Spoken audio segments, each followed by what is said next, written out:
स्वाभिमान hawkers union शहर अध्यक्ष।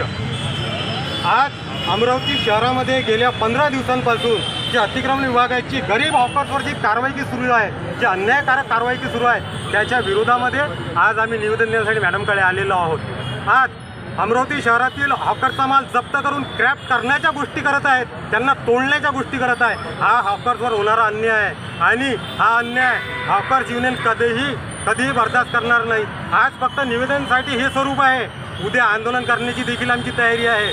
आज आम्हाला न्याय मिळेल ही अपेक्षा आहे। अगर आम्हाला न्याय नाही मिळाला तर याच्यापेक्षा तीव्र आंदोलन करू आणि ज्या थरावर जायचं काम पडलं त्या थरावर करू, कारण आमच्याकडे रोजगाराचं कुठलंही साधन नाही। अमरावती जिल्ह्यामध्ये कुठली फॅक्टरी नाही, इंडस्ट्रीज नाही, फक्त रोजगारच त्याच्या परिवाराचा भरण पोषण्याचं एक साधन आहे आणि ते साधनच महानगरपालिका त्याच्यापासून हिरावून घेत आहे। हा या गरिबांवर होणारा अन्याय आहे। म्हणून या अन्यायाला वाचा फोडण्यासाठी महानगरपालिकेने अद्याप कुठली हॉकर झोन निर्मित केले नाही। 2004 पासून 14चे 14 हॉकर झोन दाखवत आहेत, परंतु एकही कामाचं नाही।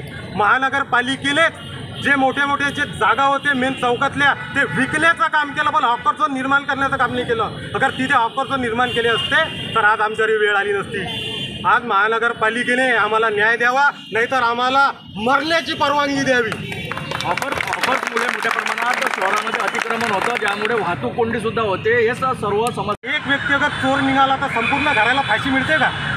अगर एक हॉकर गलती करत आहे तर त्याची सजा आहे संपूर्ण हॉकर्सला मिळणार का?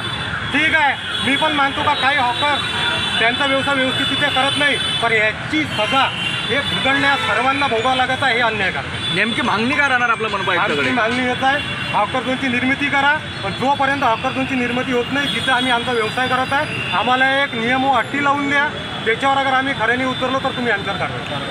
पावसाळ्यामध्ये जे शासनाचा जे आदेश आहे आणि कोर्टाचा, पावसाळ्यामध्ये 4 महिने कुठलेही अतिक्रमण काढता येत नाही आणि समोर सणासुदीचे दिवस आहे, गणपती दिवाळी आहे, म्हणजे यांची दिवाळी सुखात आणि आमची अंधारात हे होऊ देणार नाही।